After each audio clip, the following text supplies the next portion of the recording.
All right, welcome to Hat-Trick Sports Talk. Literally right after what was a thrilling Seahawks Cardinals game. I got Shane and Brandon with me as always. How you guys doing today?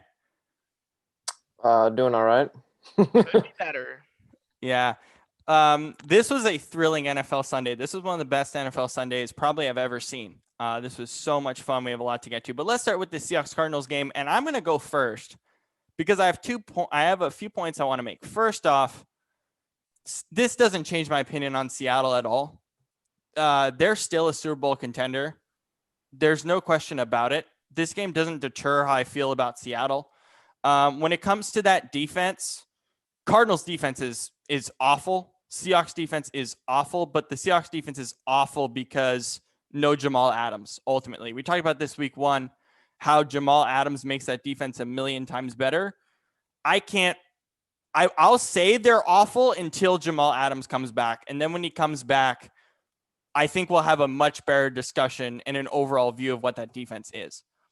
But ultimately for me, this is the game that I'm going to look back on as someone who I said all off season, the Cardinals are your team to watch. The Cardinals are a playoff team.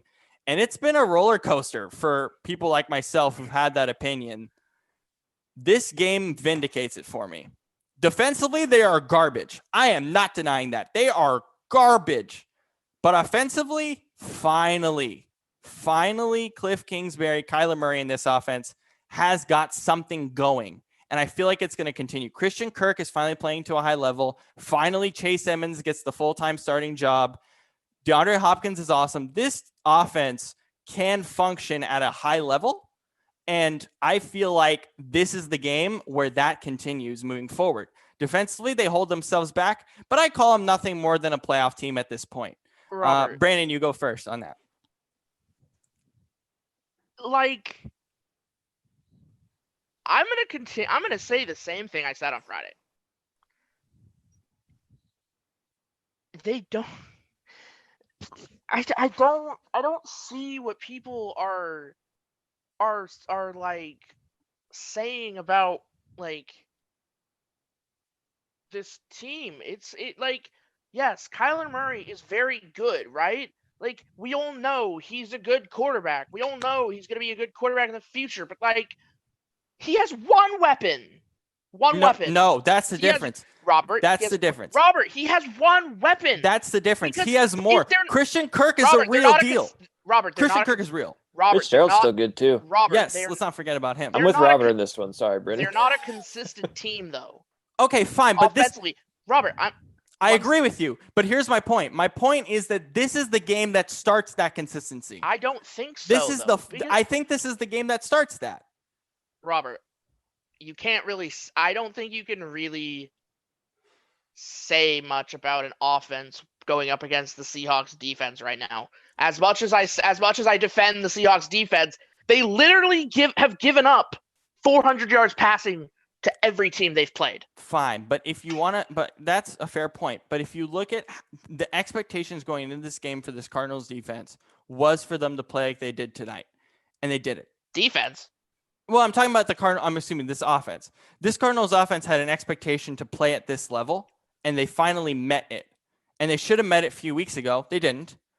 This is the game that they finally met that, and now I think they're going to continue. I really like Christian Kirk.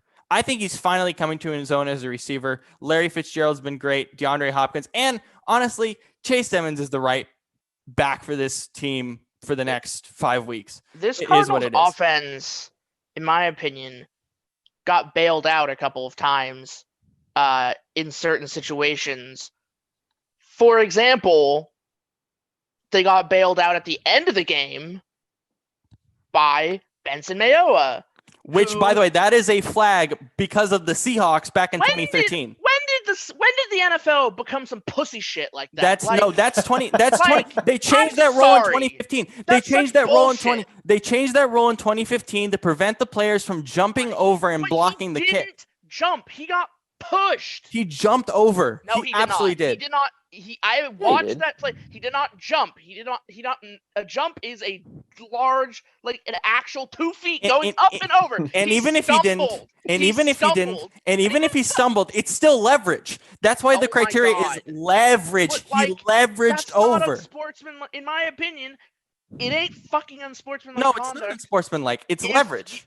It should just Right. be called leverage. So why are you calling it unsportsmanlike conduct? I don't agree And with how that the hell is that a format either. 15-yard penalty? I don't You agree should- that it's an unsportsmanlike conduct. it I agree should that it should be not. called leverage, and that's it. I mean, And it leverage should be 15 something, yards. but it shouldn't give you. It shouldn't be able to, something like that should not be able to change a game. Yes, it should.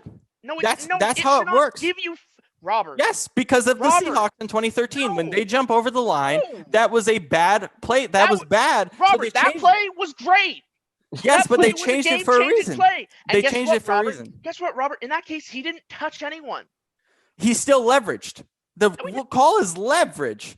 So it doesn't matter No, what Robert, he did. it's not leverage. It's unsportsmanlike conduct. That's why they should change it Which in the it rulebook should to call it not be leverage. unsportsmanlike conduct, and it should not be 15 yards. It I absolutely do should not be believe- 15 No, yards. I do not believe, Robert, You two that need a minute to sort this out. a little bit because I Yeah, actually let's let legit- Shane finish, or let's let Brandon finish his point, and then I'll have Shane go in. Right. Here's my point.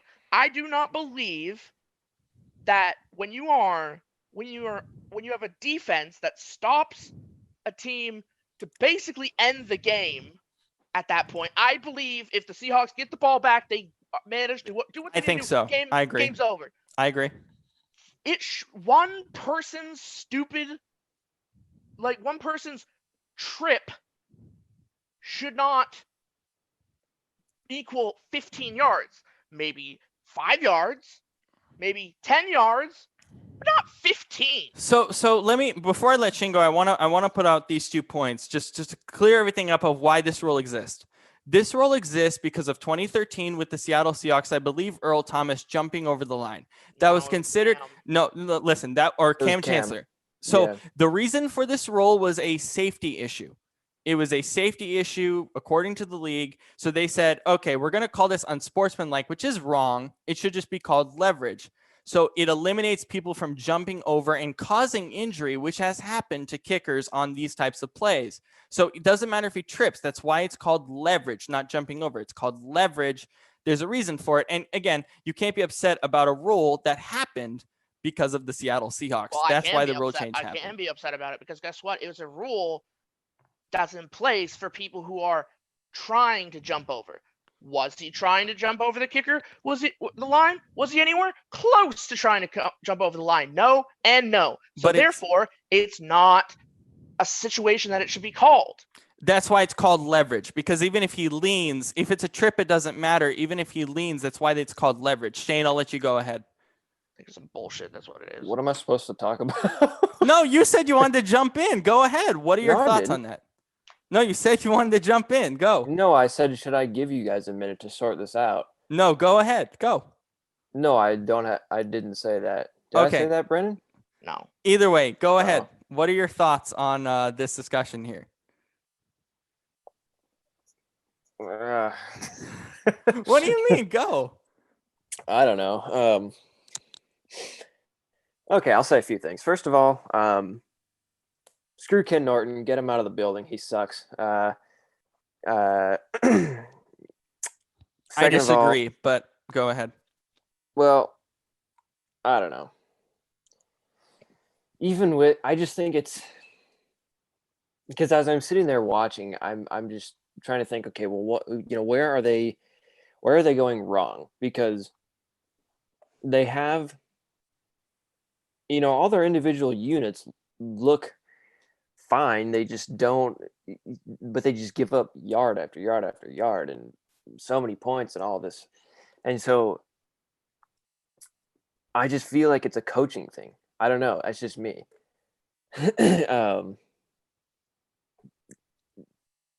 Dan Quinn's unemployed right now. I don't know. Just a thought. But yeah, because that's, I mean, even though Jamal Adams is out,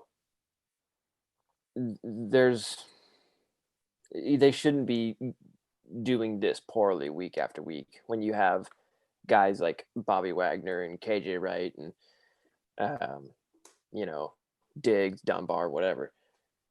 And it's just, I don't know. It's a weird situation. I don't know what to make of it, honestly. So a couple of things. You say it's a coaching problem. Shane, we talked about this last year with the Seahawks defense, and we talked about the fact that they can't get pass rush. They still can't. I don't have too much of a problem of it this year, considering Jamal Adams could be coming back soon. But they got some pressure on Kyler tonight. They did get some, but we talked about it last year, and I was adamant in saying that the pass rush is a huge issue. It still is. Yeah. I think less of it when Jamal Adams is on the field, but even last year we weren't sitting here going, oh, it's a coaching issue. I really think it's a personnel issue by the point that Brandon said. I think it is injuries ultimately. I just can't. I mean, I think it's a bit of both. I think last year I was still just kind of trying to put my finger on it. And then now I think it's kind of, at least this is the conclusion I'm coming to. I mean, I could be wrong. I don't know. But I mean, it is probably a bit of both, you know. Obviously, the injuries don't help. But, I mean, when you think about it, the only guy they have out is Jamal and Bruce Irvin. But they have Jordan Brooks in there, and he's been pretty good. So well, here's my thing, right? I can't help but just notice that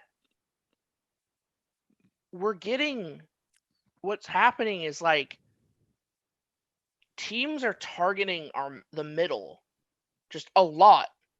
Like they're just dumping it over the middle and going. And you know who we got to shore up the middle? It's exactly the thing that was happening last year. Since we play so off the ball, they're just able to dink and dunk it on us.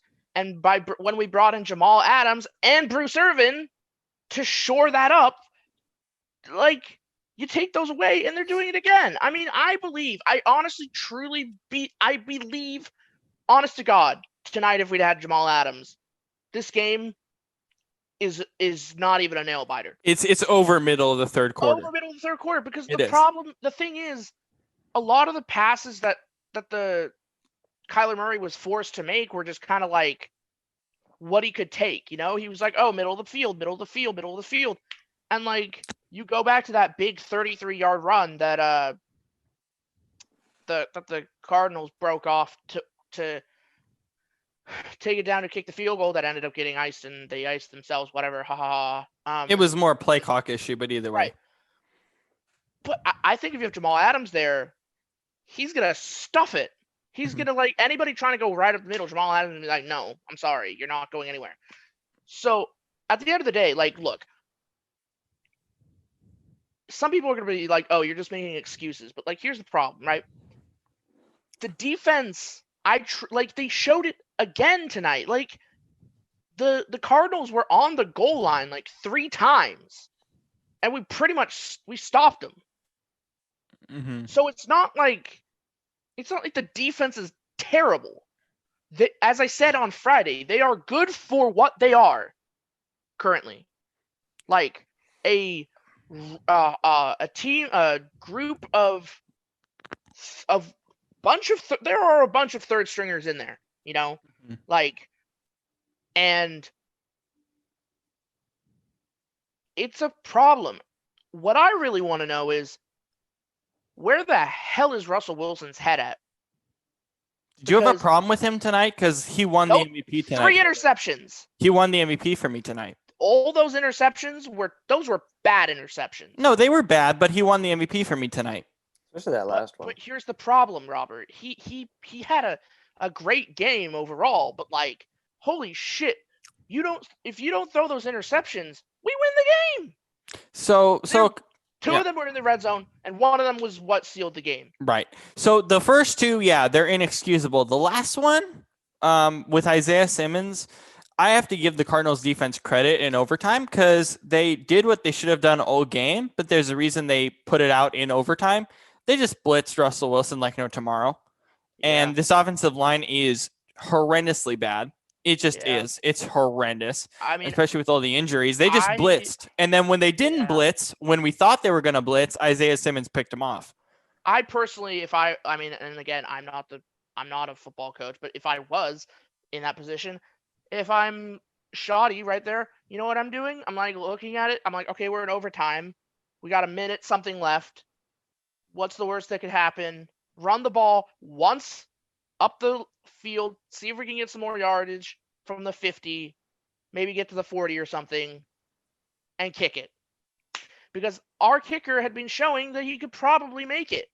Probably is the best word But for a like guy like that's the Jason thing. Myers. You either say probably and you're at the 40, okay, you miss it, you're at the 40, you have a couple, you're in the same situation as a interception, except in that case, you actually are showing that you're going for the win instead of just like I A don't know. tie. It's a little frustrating because it felt like passing there was kind of like a okay, we'll try and we'll like pass it and maybe we get the first down. If we don't, we'll kick it. We run out the clock, we go for the tie, whatever. It all in all, and this is the last thing I'm going to say about this game, is I don't know what it is, but I always find it very frustrating watching the Seahawks play in Arizona because it just for some reason the Seahawks always get big injuries and they always find a way to lose when they're in Arizona Or tie. or tie.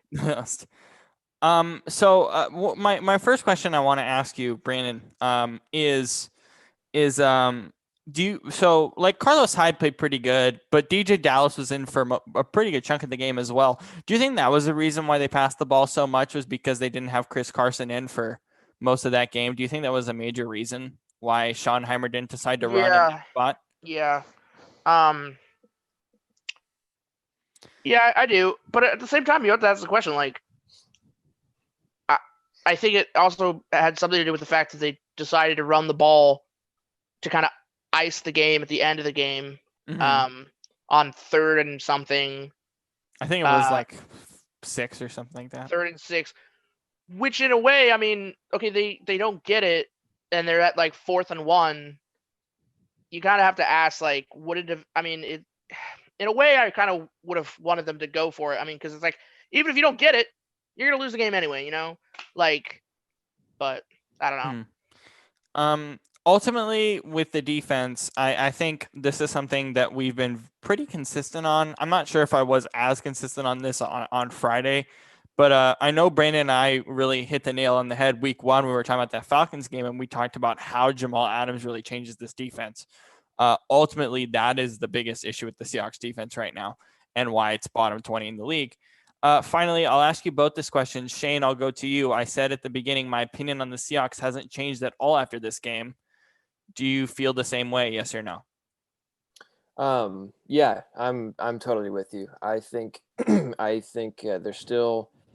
I mean, Arizona, they're a good team. I mean, they are. They're they're inconsistent, but when we see them when they're on their highs like they are right now, they're at least offensively, they're really, really good. And so, I mean, it's a division matchup. We've talked about it in the past. NFC West games are always really tight, regardless of how good or bad the teams are. Going on the road, whatever. I mean, I said on Friday, I could see the game going either way. So, yeah, I think, once they get Jamal Adams back, which they almost did this week, so that means they probably will next week. Once they get him back, I think that'll make a huge difference because, I mean, he's basically like 2 defenders in one. He's a safety, but he might as well be like a outside linebacker, defensive end hybrid. And because I was watching film of him from the Atlanta game, and he blitzed on the defensive or on the line of scrimmage 11 times in the game. So, man, he got pressure most of the time. So, He's a big difference maker in that regard. And, I think that'll help. And, Irvin being gone is obviously not good, but I think Brooks will continue to get better and fill into that role. And when it comes to coaching, I don't know. I think I think it's time for Norton to go personally, but I don't know. I could be wrong. Have been before. And offensively, obviously the 3 interceptions weren't good, but it happens even to the best quarterbacks. And despite that, he still threw a few touchdowns and had many yards. So,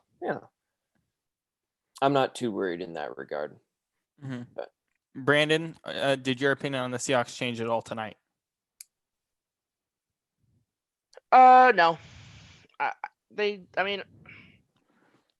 Look, as a team,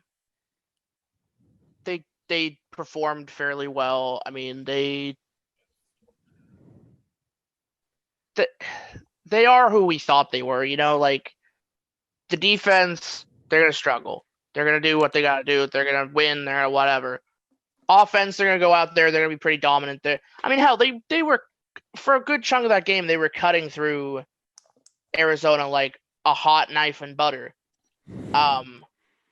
Look, as much as I hate to admit it, Arizona's good. Oh boy, like Kyler Murray, but at the end of the day, my biggest thing is when people are like, oh hey, look at this new guy, let's put him on a pedestal. I hate when people do that to players. Yes. So thank you. Right. That's my problem. When people put players on a pedestal, it bothers the crap out of me.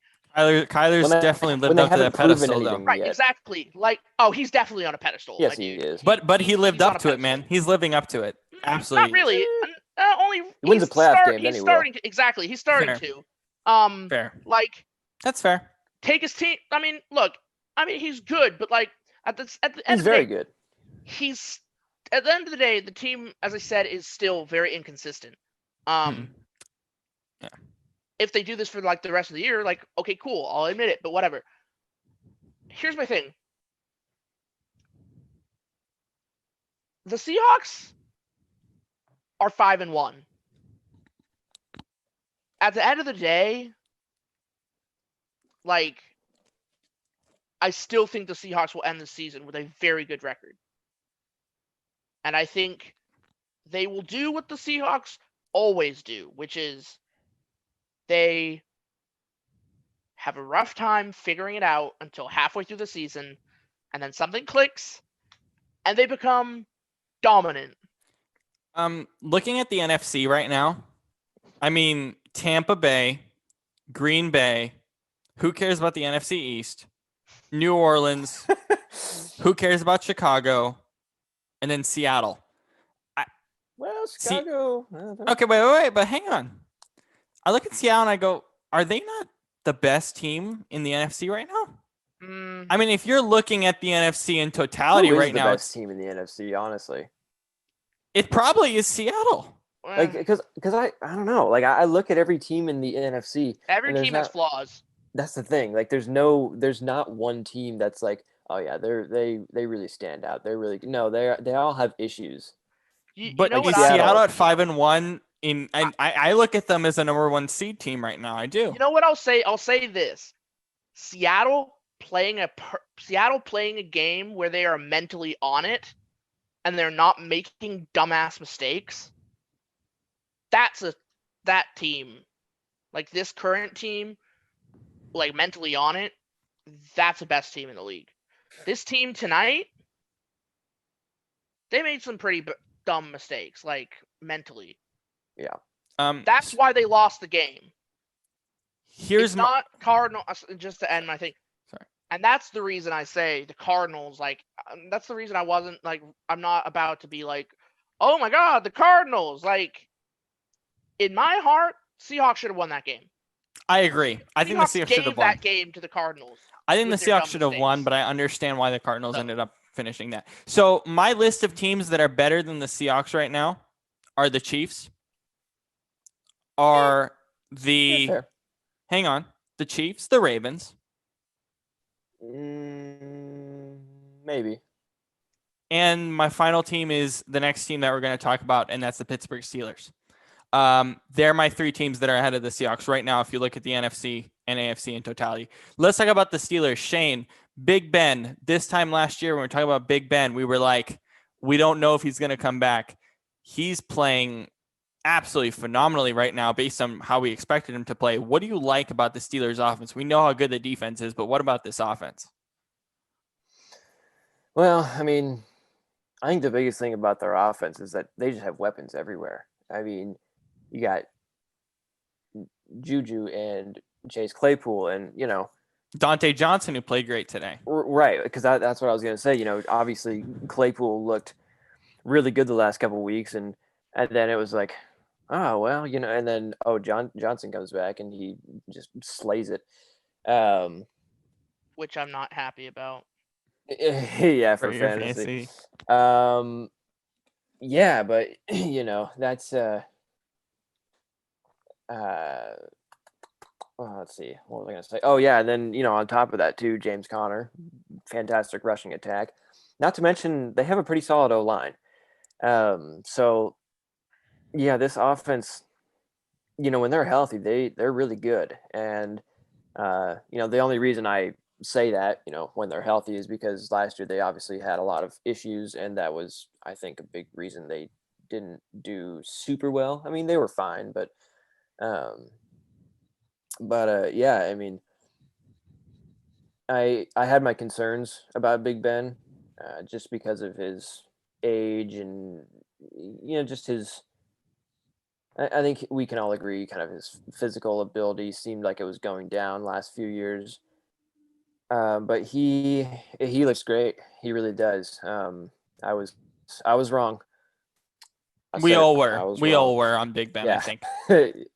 Well, yeah. I mean, I think most people were higher on him than I was, but yeah, no, he looks really good, and if he keeps playing like this with all the, with all that talent around them, not to mention their defense and how solid they are in the front seven, yeah, this is a real good team.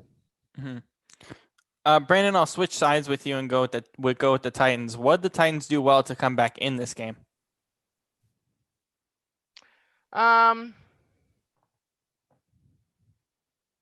Titans kind of just took their opportunities. They ran the ball well, as they usually do. They had a lot of chunk plays, but I gotta say, the Titans weren't really in the game until the last quarter, really. For me, at least. Quarter. Yes, no, I would agree. Yeah. Watching the game, it's specifically, it's I was watching Red Zone, and I was just kind of towards the end of, as it is before the 1 o'clock hour starts. I was like, oh man, just kind of looking at my phone, and then out of nowhere, I just start noticing more and more they're spending more and more time on the Titans Steelers game, and I'm like, geez, there's an awful lot of scoring going on now. Mm-hmm. And it was but it wasn't even scoring. It was just both teams going back and forth making plays. And it's funny because going back to fantasy, I was messaging Shane today, and I was like, are you kidding me? 4 times in that game, they went to Deontay Johnson. Yeah. And then once it was to Snell, or to Snell, Benny Snell, after giving the ball to Connor 3 times. Yeah. But anyway, yeah, I mean, the Titans are one of those teams that I didn't learn anything about them today, and I didn't really change my opinion of them. As I said on Friday, I told y'all they were gonna lose. I don't think I don't think they should be 5-0. I don't think they're a real 5-0 team. They're 5-2 now. So they're 5-2 now. 5-1. Well, no, because that's right. They are 1. My bad. Yes. Mix up that Tuesday game. I will say this about the Steelers, right? And Roethlisberger specifically. He is a good quarterback still. However, I feel like the Steelers have so many pieces that you could put literally any quarterback in the league in there, and they'd be able to do well. Any starter, probably, Any starter in the league. Literally any Even Joe starter in the Flacco, league. you know. Stop it. He would be I mean- fantastic. No. I mean, stop. literally any starter in the league you could put with that wide receiver core, and you're gonna win. Also, I don't know about y'all, but like every time I kind of cringe every time I see Big Ben hit the ground because it looks like he's like gonna break something because he's just like he looks like he's like ow. Not very durable. I'll say that Ow. much. Not So, very durable. Another guy also. So there was a bunch of misdirection that they did in this game, the Steelers, and a couple other things I want to highlight. Eric Ebron looks pretty good for this offense at the tight end position. Pretty surprising. Yeah. And then 3, it was fun to see Ryan Tannehill actually make some big plays down the stretch.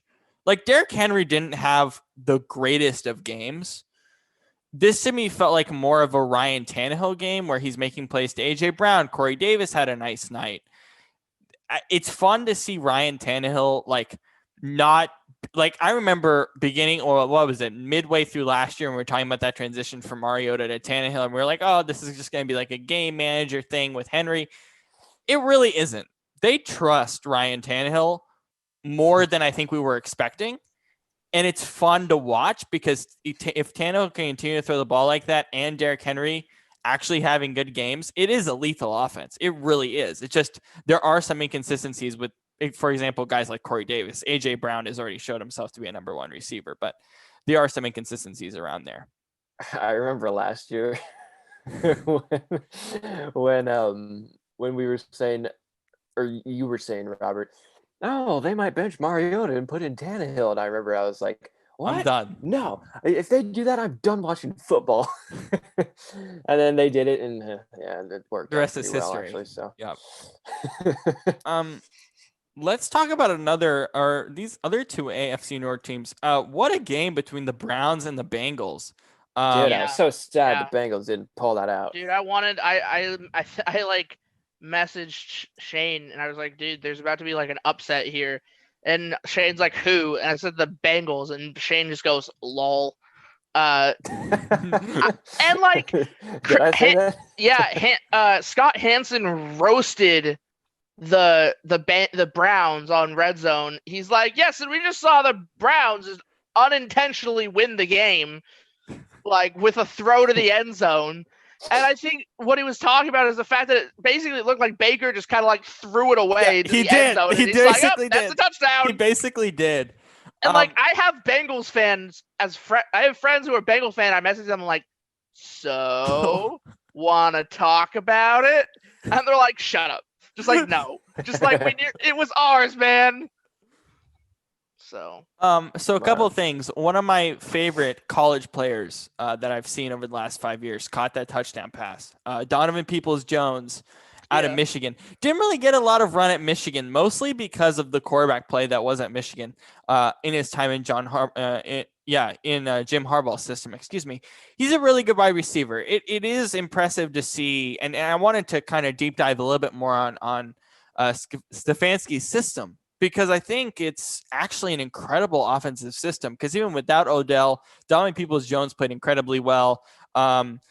Harrison Bryant, who they loved out of training camp, played phenomenally today. Shane, I'll have you talk a little bit more about this Stefanski offense, because even though Baker struggled in the first quarter, this offense just really fits what this team likes to do. Like, it just really completely fits on every single level, even in the running game as well.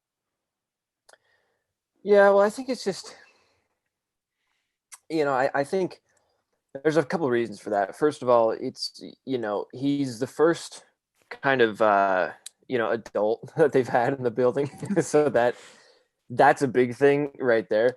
But, because he was from he was from Minnesota, if I'm not mistaken. Yes. And yeah, and I mean, they, you looked at what, the kind of system that they had the last couple of years, and now that I look back on it, it's like, wow, this is actually a really smart hire, because if you watch them, they did a lot of running plays, which obviously the Browns would, considering they're two really good backs. And then you look at the receivers, you go out to the receiving, and then there's, Odell, Landry, even, what's his name? Austin Hooper, of course, who's been out for a few Well, weeks. yeah, but the guy who caught the touchdown at the end. Yeah, Donovan Peoples-Jones. Yeah. Yes, Peoples-Jones. I like his name. Anyways, He's great. there's, he's just saying, okay, well, we got all this arsenal. We just got to, figure out how to let Baker, really, really cook within that, and kind of not let Russ cook, but let Baker cook, because he is a baker. Let Baker bake. You let him bake. Let Baker bake. Yeah. But no. New anyways, hashtag. Yeah. Let Baker bake. It's just, I think more than anything, we're just seeing that this system, it's just, it almost makes it look like it makes things like easy for him in a way. You know what I mean? It's a lot easier for him to just make decisions and whatever else, because I like the way that he's utilizing everybody. Yeah. So, yeah, defensively, I'm still concerned about that team, but offensively, they look pretty good for the most part. Mm-hmm. And then, Brandon, I did want to speak now, obviously, as Shane mentioned, that Stefanski's offense has really worked for Baker, but that first quarter was pretty bad. It's not like Baker's been perfect throughout a course of a 4-quarter game. He's not great by any means, but he's not. There are periods where he struggles. Why do you think that is, considering how good Stefanski's offense has been? I think his problem is the problem he's had all his career in is even in college, right? I think he's still learning to suppress. He's still learning to become a leader. And he, ever since the end of last year with the helmet gate incident, which I'm calling it, where he finally came out and looked like a leader for once, he's still getting to the point where he's suppressing all that cockiness, right? And I think sometimes he comes out there and plays like he's hot, and he's like, whoa, look at me, I'm like a college quarterback, I'm hot stuff, I'm just gonna throw it all over the field and make crazy plays, right? That works if you're someone like Russell Wilson with OP as fuck or whatever, wide receiver core. Or if you're someone like Tom Brady with his wide receiver core, Steelers or whatever, you are the Browns. You have a pretty good wide receiver core, but let's be honest here, it's not amazing. And to make matters worse, now they don't have Odell Beckham Jr. because they believe it's a pretty bad knee injury that he got today. He's gonna be out for a few weeks. I'll make this claim. Claim about Odell really quick. Odell being gone makes the Browns better. Oh yeah, no, because I think Landry is going to step up into a much bigger play. People sleep on Landry. I slept on Landry today. I didn't play him, and even though Shane told me to play him, and that was unfortunate for me. I know, right? You told him to play Landry? Jeez. Yes, he did. He told me to play Landry instead over of CeeDee Lamb. Yeah, which would have been the better play. Over Chark would have been better too. I'll be honest. Boy. Actually, Chark played okay. But look, I want to talk about the Bengals, right? Because the Bengals are slowly, and this is gonna sound really weird coming from me, because I'm I pick weird teams to back and put my and put in my little bag of underdogs that Your I like. Stamp of approval. For. Yes, stamp of approval. I have a strange stamp of approval. If a team can get a stamp of approval from Brannan Widdis, that team must be doing something good. Because I'm a pretty big cynical football guy, but this Bengals team, even though they are 1-5. They should not be 1-5. They should be better than 1-5, because this team, when they actually get when they get more pieces around Joe Burrow, oh my God, people need to watch out. This dude is going to be the next great quarterback in this league. He is amazing to watch, and he is amazing statistically.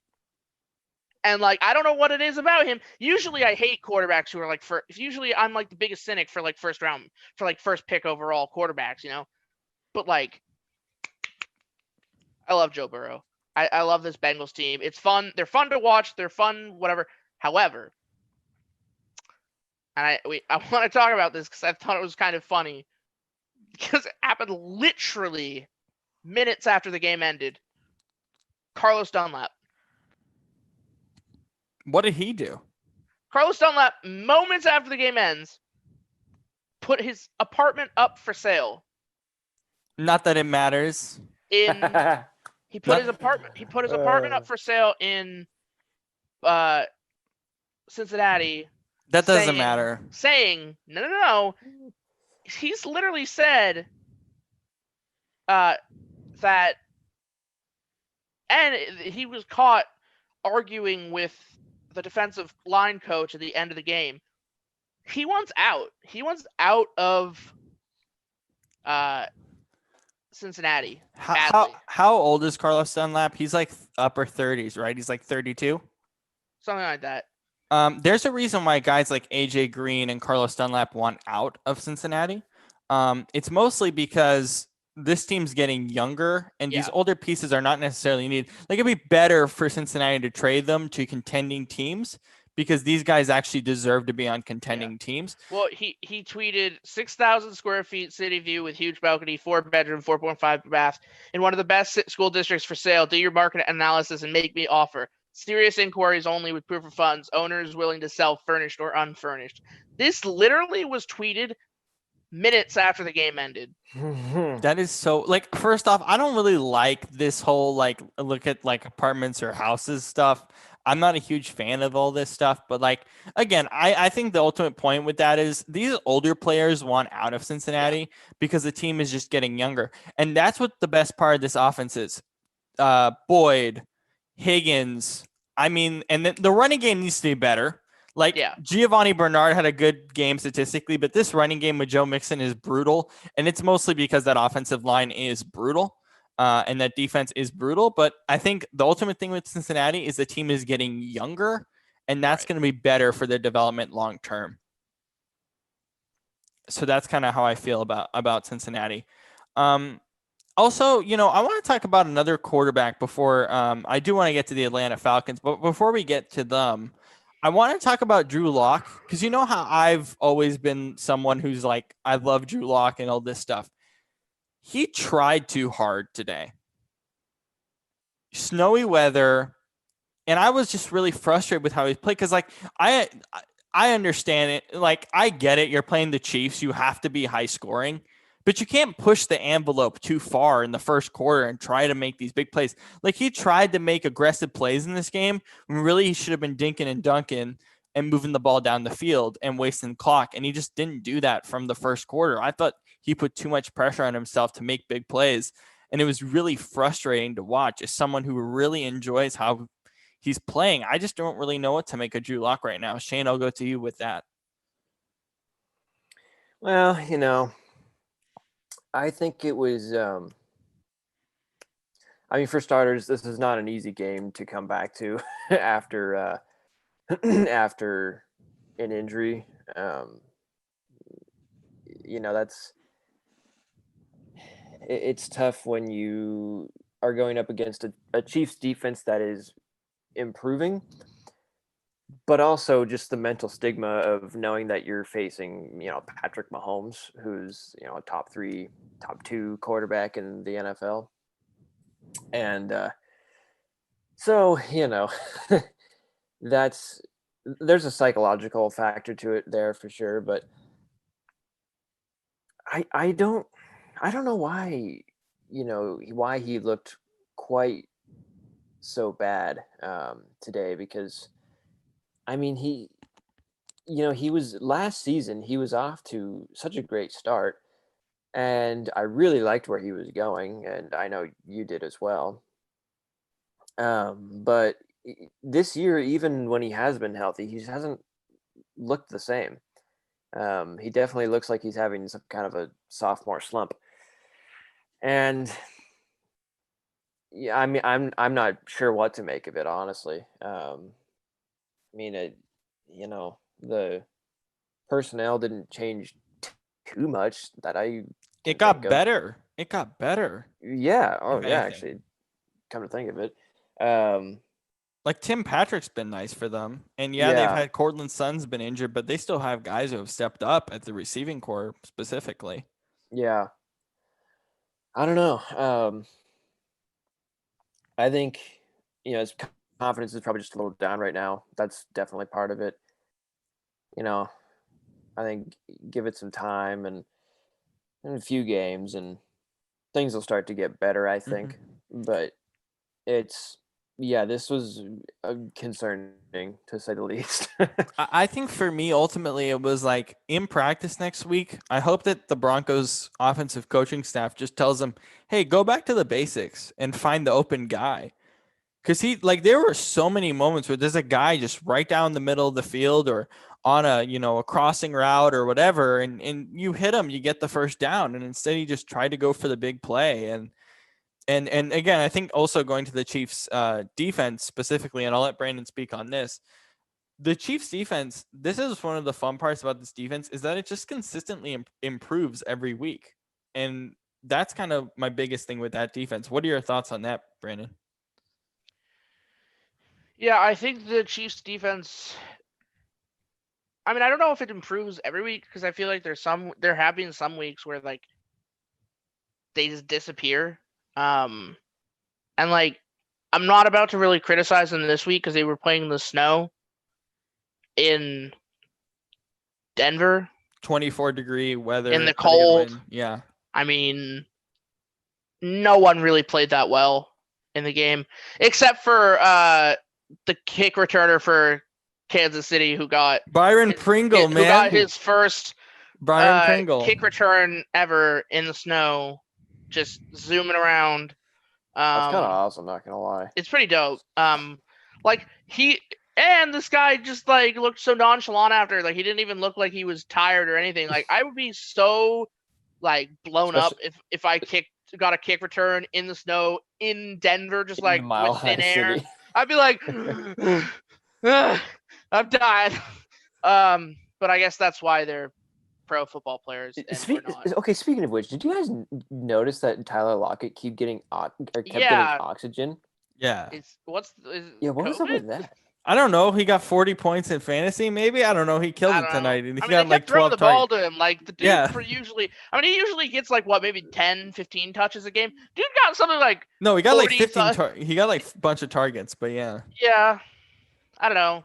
He usually gets like 4 or 5. Catches. Maybe he's just about that oxygen. Maybe he just needed that extra like invigoration to like get pumped up. I don't know. We are close to Halloween. So speaking on Byron Pringle. This is something that's amazing with how Andy Reid has drafted and set up this team. Every receiver on that team is about one thing, and it's just speed. Like Byron Pringle is their kick returner pretty much once in a while. Sometimes it's Tyreek Hill. He's a receiver. He's all about speed. McCall Hardman, all about speed. Demarcus Robinson, a little bit more finesse, but still speed. And then, of course, Tyreek Hill. Like, holy crap, that entire team is just that. Literally, that entire receiving core is just about one thing, and it's just speed. Yeah. It's ridiculous. Like, even guys you don't see. And Sammy Watkins, right. Like, I forgot about him because he's been on IR a couple of weeks. But it's amazing. Like, the entire team, like, there are guys who are really good who don't get targets, don't show up necessarily every game, but they're just pure speed. And it's phenomenal. And it's just amazing for Patrick Mahomes. It's like anybody can go down in that receiving core.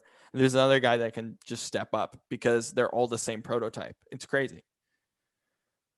Moving on to the Falcons. Brandon, would you like to go first with that fourth quarter debacle?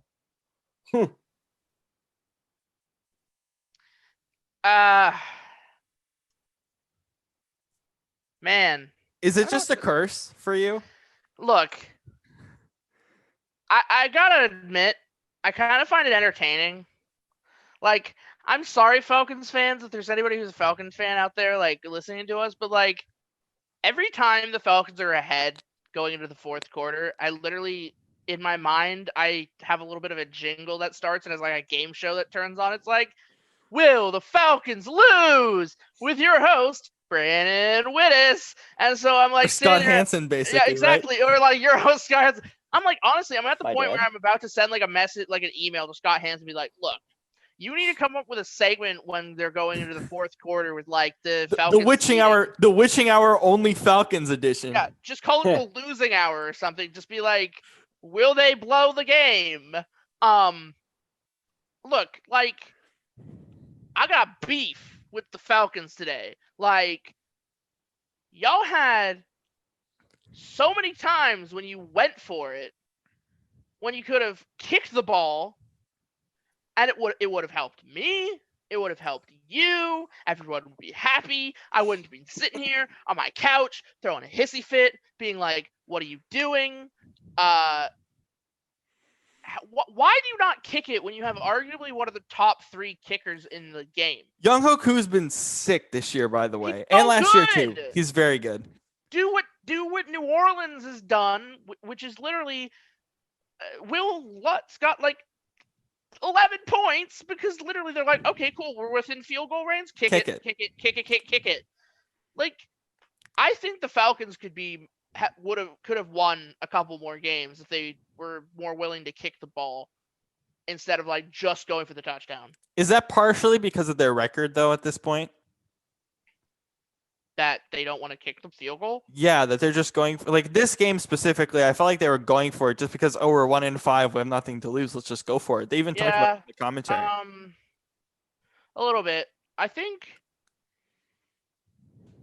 I forget. I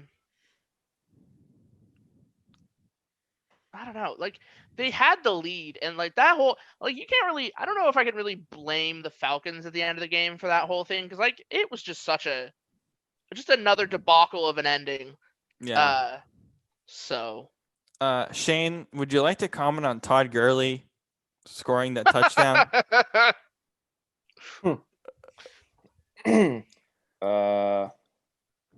What about it?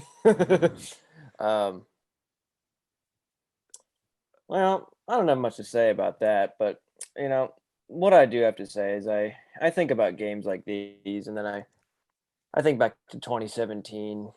I'm like thinking in my head what happened in the Falcons front office. So, should we keep Dan Quinn around, or should we promote this Kyle Shanahan? Nah, let him go. Okay. Bet they're real proud of that decision. And their interim isn't that great. Let's be honest. Yeah, he's better than the other guy. He's better than Quinn. I'll say that. I mean, yeah. So I'll speak on a couple things. Honestly, the Falcons are just. I feel like they're cursed at this point. Like, I don't even like. Yeah. Like, honestly, this is it's gone to the point. Like, this game, honestly, this is the Detroit Lions, a team that has absolutely regressed. Shane, remember you and I were talking about the Lions very fondly last year. At this time last year, they're not that same team. Not even close. Right? No. And No. I'm honest. It honestly makes me depressed. I'm not even a Falcons fan, and it just makes me depressed because I don't understand how this can continuously happen. I just don't know how to break. It's honestly a curse at this point. That's the thing. Like, I don't understand it. It makes no sense. It just doesn't make any sense. No, it makes me sad too because I'm like, I wish they would have won that Super Bowl. But, I was like, okay, they're going to be back. They're going to win it in a few more years here. They'll be good. All right, they got it. And I'm just like, wow. What happened here? I know it's frustrating. And, like, it makes me sad. I can't even imagine how an Atlanta fan feels about it. Oh, yeah. You know what I mean? Like, it's just, honestly, but it's gone to the point where we're talking about Dan Quinn. Dan Quinn has to go, and fine, their interim's okay for the time being. Yes, they actually need to get an actual coach in there, and they will in the offseason, whoever that will be. And it's Norton. Probably not. Look, it's a top 2 job, right? But I was joking. But I what's the most frustrating for me every week with the Falcons is that we all know the talent that's on this team. We know that this team, at least on offense. Yeah, defensively they've always had injuries the last few years, and that's been a huge issue. But at least offensively speaking, yes, they should be better.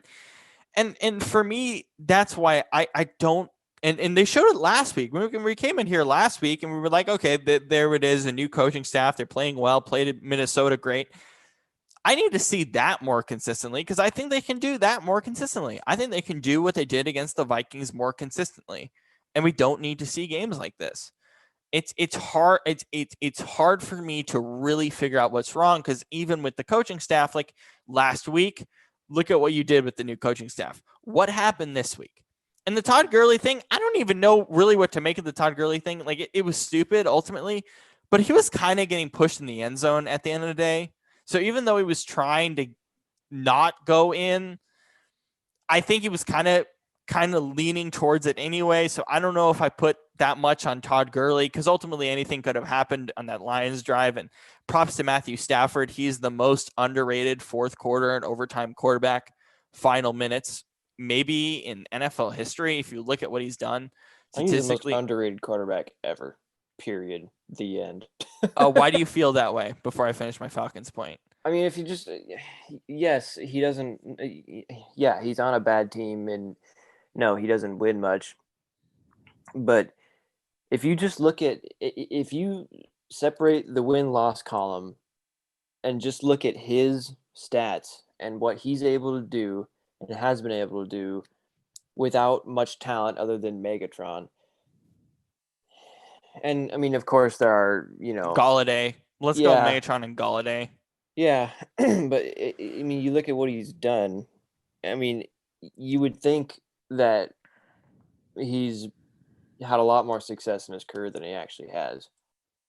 Just looking at his numbers and just the way that he, like you said, in fourth quarter and the way he's able to carry the team when it absolutely counts. I mean, I feel like if he was on a better team, people would think of him in a much higher regard. Mm-hmm. And then to finish off the Falcons, ultimately, I don't understand it. I don't. And I don't even know what to do. At this point, I think the team is at a really weird spot. I don't know what you do if you're that coaching staff Monday morning. I don't know what you do tomorrow morning. I don't know. Like I don't know. I really am at the point where I'm just at a loss for words for what Atlanta is in 2020. It's ridiculous. Yeah, I mean, we've kind of been in this mindset for about a year now. And I don't know. It is weird because, I mean, the personnel has still stayed pretty good, yet they look nothing like the Super Bowl team they were just 2-3 years ago. But I don't know. I don't know what the deal. I guess it's a coaching thing. But how many times have we said that over the last 6 weeks? Right. Yeah. Brandon, I'll have you talk about the John Bostic hit on Andy Dalton because that was brutal, and that's pretty much that was dirty. That was horrible. That was one of the worst hits I think I've ever seen. I was watching the game when that happened, and I was talking to Shane about this, and Shane was like, "Wait, is he hurt?" I was like, "Yes, Shane. He's out cold." I didn't see that play, so. Okay. Well, live, I didn't. Okay, like Shane, at the time I was like, I thought you were watching it, Shane, and I was like, that's why I responded to you so sassily. I was like, yes, Shane, he's unconscious.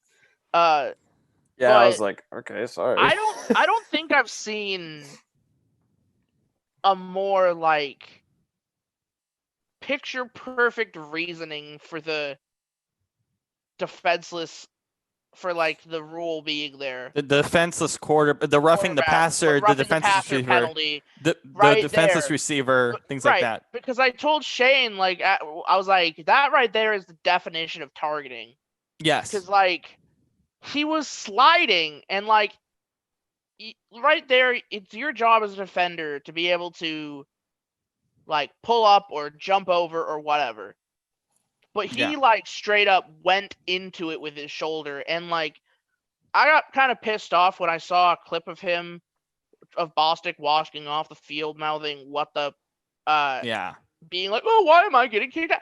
You got kicked out because you were way too aggressive and you were headhunting. And you took a quarterback's head off, knocked him out, knocked him unconscious. Give him a concussion. Gave him a concussion. Who knows when he'll be back? I mean, you gotta ask the question now, what the hell happens with Dallas this year? Dallas is over. Like are they gonna bring in another quarterback? Well, like, we were is Jerry Jones? Is Ben DiNucci gonna start? If I'm Jerry Jones, I'm giving Fitzmagic a call. We were joking around about Fitzmagic. What do you got to lose? I mean, trading for him. What value does he have? I mean, he literally has proven his 5 games this year he's played, right? He has been amazing stats wise. If I'm Jerry Jones, I'm like, in an offense that's much worse than the Cowboys. Right. If I'm Jerry Jones, I'm like, you know what? What's the harm in bringing this guy in? I mean, you got nothing to lose to finish out the season. Because I sure as hell would rather have, if I'm the GM, I'm sure as hell would rather have this guy who is a certified starting quarterback rather than a 6th-round pick stringer. A 6th-round pick out of James Madison, who looked like he was underwater. I mean, heck, I laughed because I felt bad, but his first pass was literally a shot put, like, to Amari Cooper. To Amari Cooper, who immediately just drops it. He caught that pass, didn't he? No, it wasn't. No, his first pass was supposed to be a shovel pass to Zeke. Mm-hmm. But he like shot putted it at Zeke. Just kind of hot potato, like, here, just take the ball. As it just drops it. I feel bad for Zeke, man. He's had a rough outing. Like, this whole Cowboys offense is now. I mean, I don't really feel bad for him. He's making a bajillion dollars. Yeah, but he's not going to be very productive the rest of the year at this point. Oh no. I think Fitzpatrick maybe for a 3rd-round pick is not the worst thing in the world. Maybe a 4th. Not the worst thing in the world. Yeah. Hell, got nothing to lose. It really isn't the worst thing in the world. And Brandon, I'll go to you again with the Buccaneers. This offense, and now you bring in Antonio Brown. So I'll ask both of you guys about Antonio Brown, but Brandon, I'll go to you first with the Bucs. What do you think of this offense now, man? Are you ready to see them continue moving forward? And this offense kind of finally looks like it's taking shape. I mean, like, again, I can't put my stamp of approval on them because they haven't been consistent. Yeah. I mean, they go from losing. Last couple of games they have been, but. Well, they go from losing to Philadelphia, and then then they play well. Philly. Yeah. Was it Philly? Let me look. No. Yeah, it was Chicago. No, Chicago. That was the 4. It was Chicago, yeah. 4. They lose to Chicago. 4. They lose to Chicago, and then Tom Brady throws one of his hissy fits, doesn't shake hands, and then today he wins, and he's like, "Oh, I'm Tom Brady. I'm gonna go shake hands with Derek Carr and be like, hey, like I'm gonna be like, ha." Or Aaron Rodgers last week. Right. I like honestly, who was it? Undisputed with Skip and Shannon, right? Skip Bayless today had a great take. He said, Tom Brady is such a poor loser that he when he loses, he throws little hissy fits and refuses to shake hands with players. But then he wins and he's like, oh yeah, what? I'm Tom Brady. I'm gonna go shake hands with everyone. Yeah, it's like a reporter called him out on it. They were like, we noticed that you shake so far you've shaken every other quarterback's hands after the game, but you didn't shake Foles' hand. Why is that? He's like, I didn't. Oh, I didn't even notice that. No, I mean, Foles he's a great quarterback. I love the guy's game. It's like, dude, you're such a tool. Like, I'm sorry, Robert. I know you love the guy. I love you. I know you love Brady, but that guy is so fake. I cannot he's such stand a phony. it. Like, Oh my God, he's such a tool. Like, It's so here's my comment on Brady, right? I get where you guys are coming from, because I do feel like it is a little bit annoying that and we talked about this last week. I think the word with the Bucks for us, like the buzzword, and we talked about this last week, is this was kind of the first game where they played like they were having fun. And we talked about it last week, Brandon and I, about like they still, and Brady perpetuates this attitude, but also Bruce Arians does in some way. It's hard to see this team having fun, because that's what they need to do. Like they play angry because Brady and Arians have so much expectation for this team, as they should. But this Bucks team the past few years with Jameis Winston hasn't had this level of expectation, rightfully so. Ultimately, I'm not, the whole Brady shaking his hands thing, I don't like it, but I'm not going to use those words that you guys said. I'm just not, because I'm a huge Brady guy. But my ultimate reaction is with this entire team. The problem is, play like you're having fun. They did it today. Continue to do that, because you know what's going to get this team to a Super Bowl? If they have fun.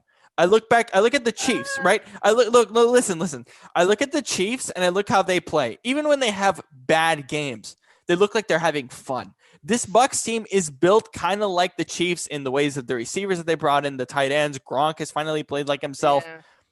If this team has fun every week, even when they're losing, and Brady and Arians help perpetuate that fun, this team can go far. Yeah, but if they play angry and frustrated in games where they struggle, which is going to happen to every NFL team throughout a season, they are not going to win the Super Bowl this year. They're just not. The difference is Tom Brady doesn't play like he's having fun. Tom Brady plays like he has the biggest chip on his shoulder. Even when the man was in New England, when he literally was winning like every single championship ever, he played like he was an underdog and like he wasn't having fun. That man didn't know the definition of fun. Like he but this team is different. This team, the personalities on this team, with Godwin, with Evans, maybe not as much Antonio Brown, but we'll get to Antonio in a bit. The basic reality is, if this team, this offense starts having fun, and this defense, do you see Devin White today? They were having fun defensively. This defense looks nice. I love this defense now. They were having fun today. The offense was having fun today. If this whole team has fun, and I know Bruce Arians and Tom Brady, they're all cerebral and serious. No, let's push that to the side a little bit, and let's just play ball. Play like the Chiefs. Have fun and play ball. Play freely. And if they do that, they're going to be good this year throughout the rest of the year. You know who I do think is a fun coach now? And this is going to sound ridiculous. Who? The Patriots. Oh, Bill Belichick? I think Bill Belichick is a lot of fun now. Like, and I wonder why. I'm convinced it was Tom Brady. I'm convinced that Tom Brady sucks all the life out of, all the fun out of a situation. It wasn't very fun today for the Patriots. Shane, I'll go to you. I want to finish up with talking about Antonio Brown. Of course, when we recorded on Friday, there were the rumors that he was going to go to Seattle. Of course, later in the day, after we finished recording, he is announced to be on a 1-year, pretty much incentive-laden contract with the Buccaneers. Of course, we'll see what happens with the NFL and the reinstation, with him actually being reinstated. But if Antonio Brown is cleared and ready to go, what impact does he make to this offense? Yeah. Well, it's interesting because I'm surprised that teams were even signing him anyways, because he still does have a sexual assault charge out there. Yes. And Bruce Arians said that if that charge is completely factual, they're going to cut him right away. And that's part of why his deal is very incentive-laden and very cheap. Yeah. So they can cut him very easily. Yeah. And, I mean, who knows if it's true or not? I don't, um, I guess we'll have to just see on that.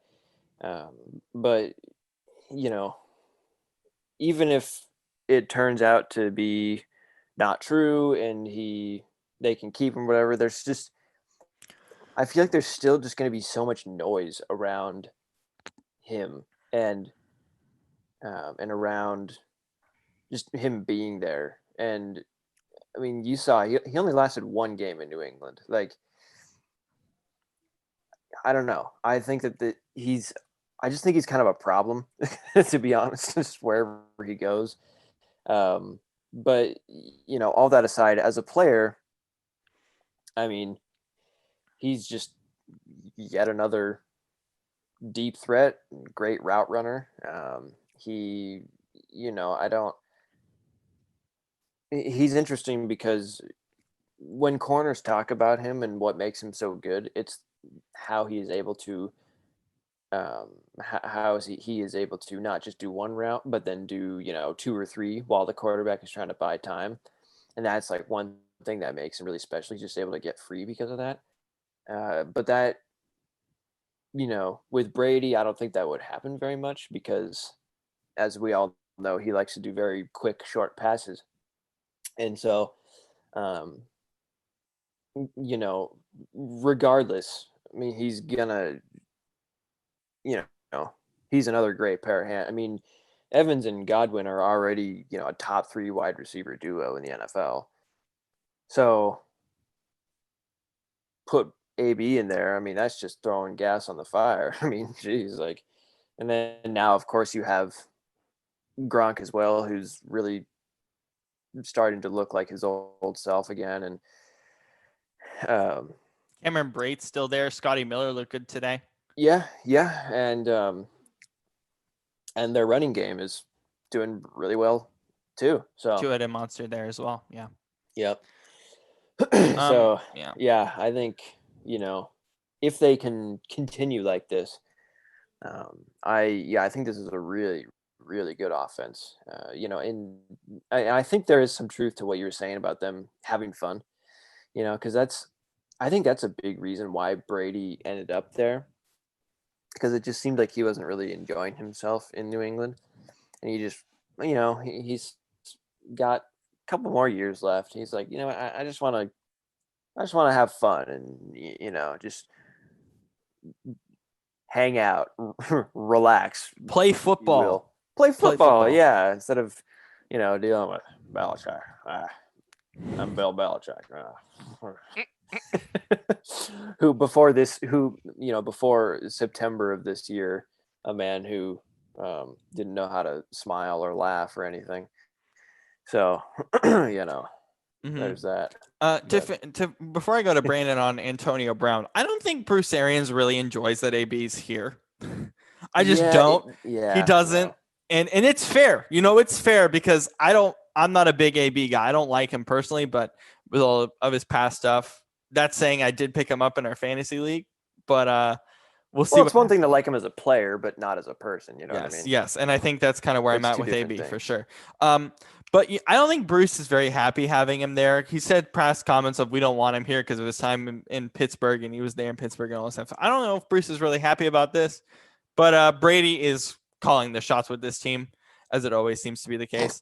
But Brandon, your thoughts on Antonio Brown to the Buccaneers? I don't like it. They don't need him. Antonio Brown should just take his ball and go home. I mean, the man is just problematic. He's been out of the league for a year and a half, I think. A year and a half. Or no, only like a year because it was last year in September. Yeah. So year and a month. And he's gonna cause problems because for a fact that Tom Brady's not just gonna target him all the time, and he's made it clear he'll complain about it. One of his big issues of even leaving the Steelers in the first place was, he wanted more targets. He wanted the ball. He wanted the ball. I mean, look, if you want the ball, go to a team that sucks, like Jacksonville or Go to Miami Philly. or Go to Philly, Philly. where they literally need wide receivers. Go to Philly. It's that simple. But the problem is there's like very little coaches that are actually going to be like, yeah, sure, we'll take you. Yeah, there was like nobody. It was Seattle and Tampa and maybe a few even others. then, I don't think Pete Carroll. I think Pete Carroll has had some great projects in the past. Josh but Gordon. like Antonio Brown, and see that's what bothers me right now, right? Freaking Antonio Brown is getting reinstated, but Josh Gordon is yet to hear anything. What is with that? I agree with you on that. That's I agree. dumb. I agree. So, well, he might get reinstated. We're not entirely sure at this time. Yeah, but still. Yeah. Let's go to Brady's former team in what was a colossally bad game. Oh, the Patriots. Brandon, I'll go to you. Has your opinion changed on the Patriots after this one? Well, no. I mean, I had the same opinion of them when they were playing Seattle, and that was, well, Seattle has a atrociously bad pass rush. And when we played them, everything, like literally when they played us, literally everything was clicking for them in that game. But at the same time, if you notice, how many passing touchdowns did they have? Not many. Most of their touchdowns were Cam running the ball in. He ran it in 3 times. He's not a passing quarterback, which is an oxymoron. You know, like a quarterback is supposed to be throwing the ball, not a running back. I don't know. It's like not a good team. No. Before I go to Shane, my opinion did change drastically. We talked about this last week. I called the game last week a flu game, or not a flu game, but like a fluke game. It wasn't. This team is what the media said it was. And I remember how I talked about in the preseason. I was like, Cam actually needs to throw the ball, and Bill Belichick's going to make him throw the ball. Well, guess what? The last 2 weeks, he made him throw the ball, and look what happened. So I'm done calling them a playoff team, at least for right now. Shane, your thoughts on this really bad game for the Patriots? Yeah. They just looked totally out of sorts everywhere.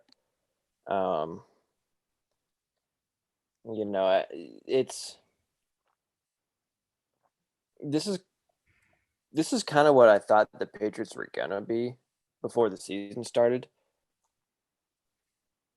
But then, they had their first couple games, and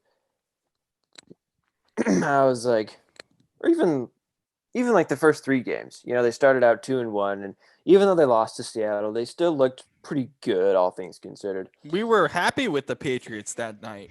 Yeah, and for the first 3 weeks, I was like, okay, they still look pretty good. They're probably a wild card contender, whatever. But ever since then, they've just gone down and down and down, and now they kind of look like, what I thought they would, which, says a lot about me for changing my opinion so many times. I was like, they're gonna suck. No, now they're great. They're awesome. Everybody had that opinion, though. I think everyone had that opinion with the Patriots. Yeah. I didn't. Well, I certainly did. Shane, let's go to the team that you rostered the starting quarterback you rostered this quarterback in fantasy as your primary starting quarterback, Josh Allen and the Buffalo Bills. You play the Jets, and you basically only got field goals. And couldn't score a touchdown against the Jets. Your thoughts on that game? He's out. He's out. You're out? You're out? No. They won.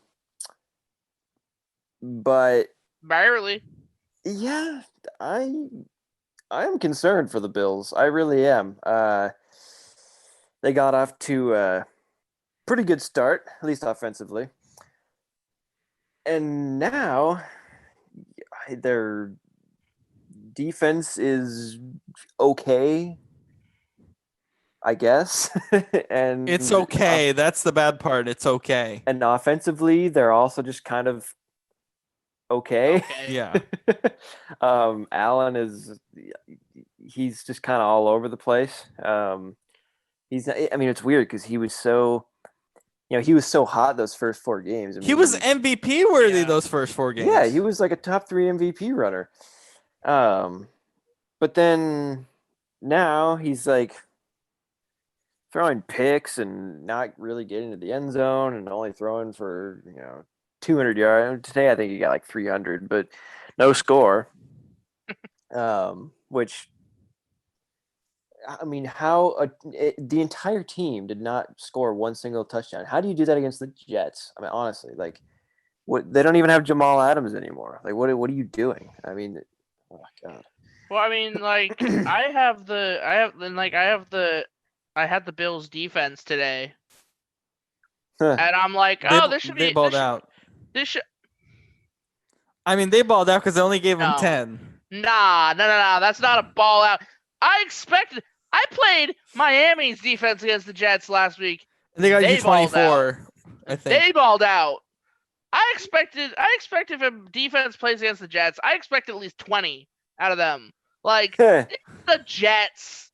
Like, I was literally talking to again. I was talking to Shane during this game. I was like, what is going on here? Like,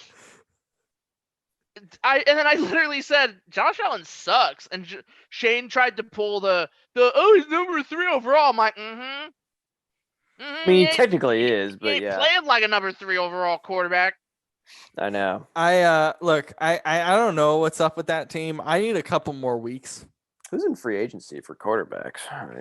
Let's see. Joe Burrow in our league. I picked up Flacco. Teddy Bridgewater. Flacco's in there. Flacco, hell yeah. God.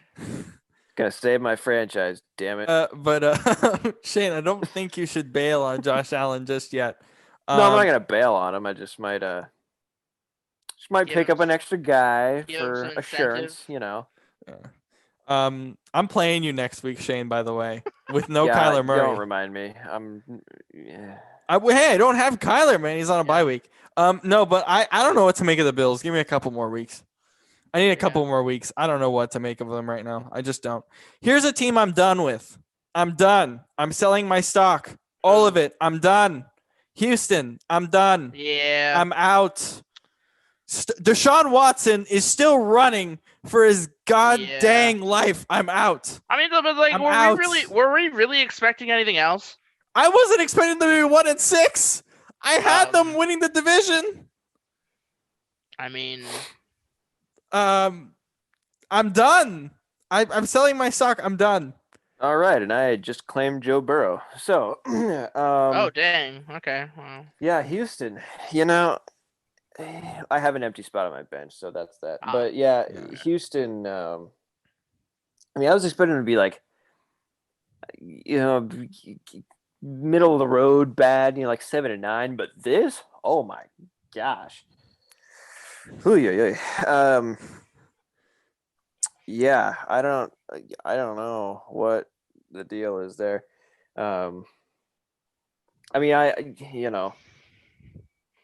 Once they fired Bill O'Brien, in the back of my head, I was kind of thinking, oh, maybe they'll be better now. But in reality, it's like, no, last week was not what, yeah.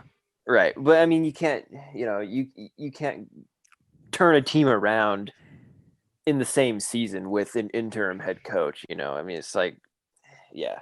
So, no, this year they're definitely donezo.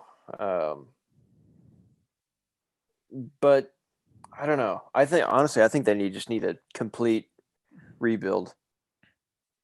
I don't know if I'm there yet, but I'm done with them for this year. Tear the whole freaking practice facility down. Let's just down to sticks and stones. No, I'm kidding. But I don't know if you saw JJ Watt's post game press conference, but he said very little, but said a lot with his little. Basically, he was like, he gave the sense to me that he's like, I want out. Is he on the trade block now?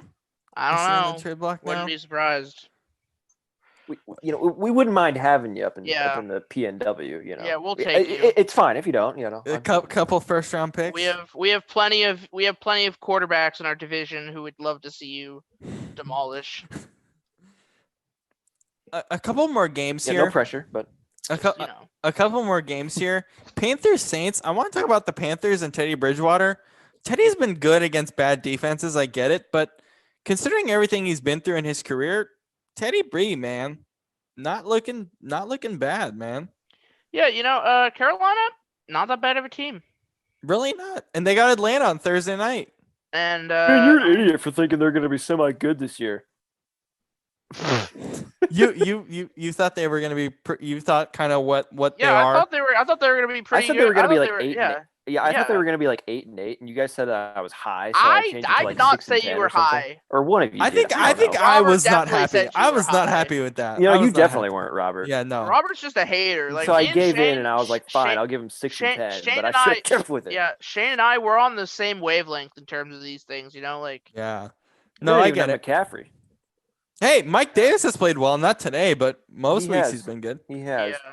McCaffrey's gonna be back in a couple of weeks. Did you see Teddy go and sit down on the Oh, that was great. He sat Orleans down on the bench. bench. And Drew Brees just like looked at him and he's like, Get "You're on back the out wrong-" there, bro. Yeah, he's like, get out of here. And then finally, Brandon, I'll let you go about the Jags. We talk about the Chargers and how great Herbert's been playing. Boy, they. But the Jags, so we had an interesting report. I think this was Ian Rappaport. It might have been Adam Schefter as well. We had an interesting report basically saying that Gardner Minshew could have been benched this game or maybe benched, a few games down the road. Yeah. Do you think there's a chance that this guy actually gets Oh, benched? I definitely think Minshew Mania is over.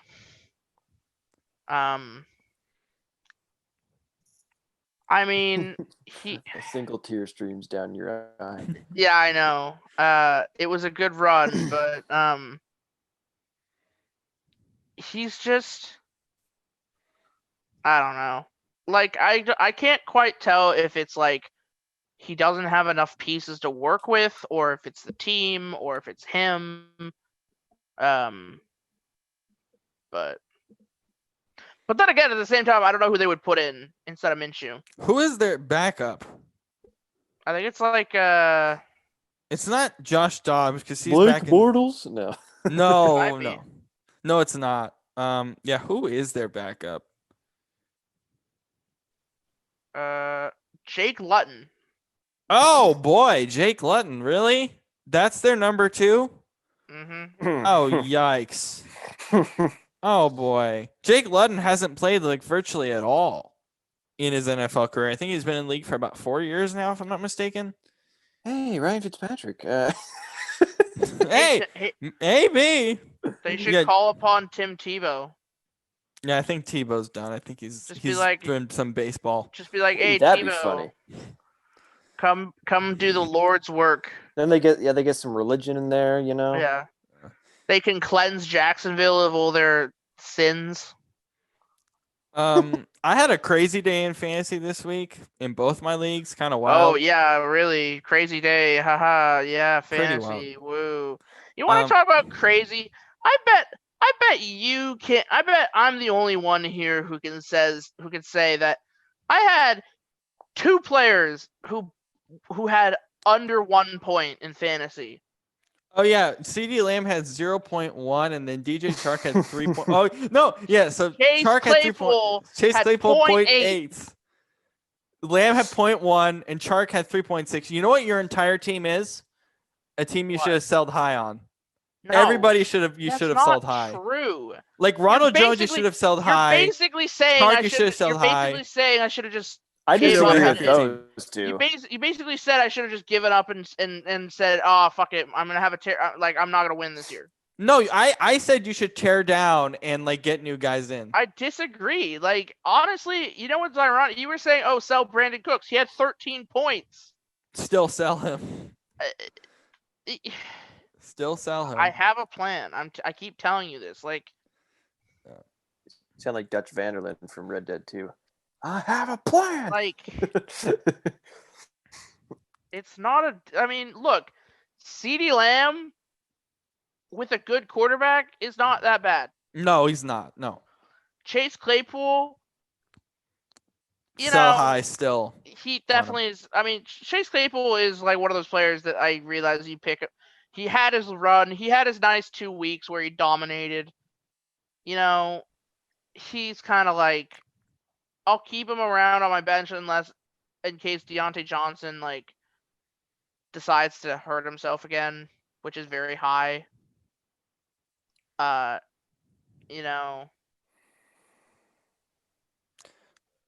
then Shane, with your team, how do you feel about your running backs right now? I know that you have Montgomery now. No, honestly, how do you feel about your running backs right now? Because I was feeling all right about him, but then Carson now might be hurt. Yep. Yeah. I have 2 words for my team. I'm scared. How? Every week I'm scared. Because every week you're putting up like 190 points a week. I was the highest scoring player for 2 weeks, but I am nervous. Every week I come into the week nervous because I can't figure out my flex spot for my life. And then on top of that, the club. on top of that, yes, I finished with 186 points, but on top of that, I came in this matchup with Jackson nervous. Because Mike Davis should have played a lot better. Singletary, I don't really know what to make of him. But then I look at Shane's team and I go, oh, even with the running backs, I'm nervous because I might be starting next week because I don't have Kyler? Teddy Bridgewater. And yeah, Bridgewater is fun because he's playing Atlanta, but it's still nerve-wracking. I think he would do pretty good against them. Yeah, I don't think you have any reason to be worried next week, honestly. I'm nervous the rest of the week or the rest of the season, considering my schedule. And then after you, I gotta play Matthew Vo, which is going to be a true test. I'm nervous. I am every week, regardless of how well I'm playing, this team can bust at any time. I don't honestly I know I can put out a good lineup, and it's on me if I put out a bad lineup, but I'm nervous that just 1 week it's going to bust. And that's where I'm having difficulty. But let's talk about our Fantasy Star MVPs for Sunday. Who are your MVPs? Shane, I'll go with you first. Well, there are 2 guys that did really well. Devontae Adams with 44 points. Then, of course, Tyler Lockett with 53. And what? He finished with 53? And, yeah. Wow. Which is one of the 10 highest fantasy point values for a player in a game.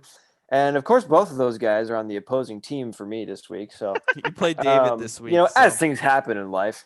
And you had a 40 burger with Henry last week, so it was pretty rough. I know. I just can't catch a break. But it's all right. Wow, 53. Yeah. Jeez. The Seahawks didn't even win. Yeah. Shane, who is your MVP for? I know we try to not be homers on the show, but just slipped out, man. Who's your MVP? Yeah, I'll go Adams, Devontae Adams. All right. Brandon, who's your MVP? I don't know. Not Russell. For once. Yeah, seriously. You know what? I'm gonna go with Joe Burrow. Good call. He ended the day with 33.64 points in fantasy. Dang it. Well, okay. Tyler Lockett, because he got over 50, deserves a nomination. It's that simple. But I don't want to nominate him. I want to nominate Jeff Wilson. Tyler Lockett will get a separate nomination because he went over 50. Change my nomination to Tyler Lockett. You want to change your nomination? Yeah, Devontae is off the table. I'll put Devontae in as an honorary. But I'm going to give it to Jeff Wilson, man. Yeah, he got injured, but finished with 32 points. Everyone was wondering about this Niners backfield. I'm sorry. I knew McKinnon wasn't going to get any points. It was pretty clear that, and it didn't affect Paul at all. But even so, like I knew it was going to be the Jeff Wilson and Jermichael Hasty show. But I got to give it to Jeff Wilson. Sad about the injury, but 32 points. So Tyler Lockett, Devontae Adams, Joe Burrow, and Jeff Wilson are our 4 nominees for the week. And that is it for our show. Great Sunday post show as always. Thank you, Shane. Thank you, Brandon. We'll see you back on Friday. See you then, everybody.